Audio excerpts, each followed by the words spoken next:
அன்பிற்குரியோரே, வாழ்க்கையின் நோக்கத்தை தேடி என்ற தியானத்தின் 5வது நாளின் சிந்தனையாக எபேசியருக்கு எழுதின நிருபம் 1ஆம் அதிகாரம் 9ஆம் வசனம் முதல் 12ஆம் வசனம் வரை நான் வாசிக்கட்டும்.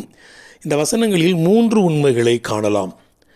காலங்கள் நிறைவேறும் போது விளங்கும் நியமத்தின்படி பரலோகத்தில் இருக்கிறவைகளும் பூலோகத்தில் இருக்கிறவைகளும் ஆகிய சகலமும் கிறிஸ்துவுக்குள்ளே கூட்டப்பட வேண்டும் என்று தமக்குள்ளே தீர்மானித்திருந்த தம்முடைய தயவுள்ள சித்தத்தின் இரகசியத்தை எங்களுக்கு அறிவித்தார்.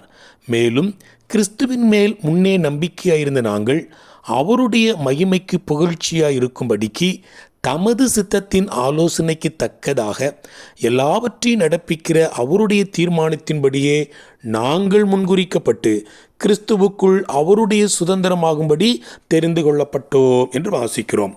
முதலாவது, கிறிஸ்துவுக்குள் நான் யார் என்றும் எனது நோக்கம் என்ன என்பதையும் இயேசு கிறிஸ்துவில் உள்ள உறவினாலே கண்டுபிடிக்கலாம். பிரியமானவர்களே, இயேசு கிறிஸ்துவில் உங்களுக்கு உறவில்லாதிருந்தால் அந்த உறவை எப்படி ஆரம்பிப்பது என்பது பற்றி பின்வரும் தியானங்களில் சிந்திக்கலாம். இரண்டாவது, கடவுளை பற்றி நாம் நினைப்பதற்கும் துதிப்பதற்கும் ஆராதிப்பதற்கும் முன்னதாகவே, அதாவது பல யுகங்களுக்கு முன்னதாகவே அவர் நம்மை தனிப்பட்ட முறையில் நினைத்து விட்டார்.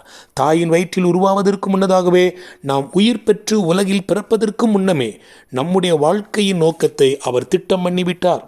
நாம் நமது வேலை, வாழ்க்கை துணை, பொழுதுபோக்கு மற்றும் வாழ்க்கையின் பல பகுதிகளை தெரிந்தெடுக்கலாம். ஆனால் நமது வாழ்க்கையின் நோக்கத்தை நாம் தெரிந்தெடுக்க முடியாது. மூன்றாவது, நம்முடைய வாழ்க்கையின் நோக்கமானது ஆண்டவரின் மிகப்பெரிய நோக்கத்தில், அவரது பிரம்மாண்ட திட்டத்தில் இணைக்கப்பட்டு நித்தியத்திற்கென்று வடிவமைக்கப்பட்டுள்ளது. ரஷ்ய நாவலாசிரியர் ஆண்ட்ரி பிட்டோவ் கடவுளை நம்பாதவராக வாழ்ந்தார். ஆனால் ஒரு நாளில் கடவுள் அவரை சிந்திக்க வைத்தார். தன்னுடைய 27ஆம் வயதில் செயின்ட் பீட்டர்ஸ்பர்க் என்ற பட்டணத்தில் காரை ஓட்டி சென்று கொண்டிருந்த பொழுது, கடவுள் இல்லை என்றால் வாழ்வில் அர்த்தமில்லை என்ற வாக்கியம் அவர் மனதில் திடீரென்று உதித்தது. அந்த வாக்கியத்தை மீண்டும் மீண்டும் உச்சரித்து கொண்டே சென்றாராம்.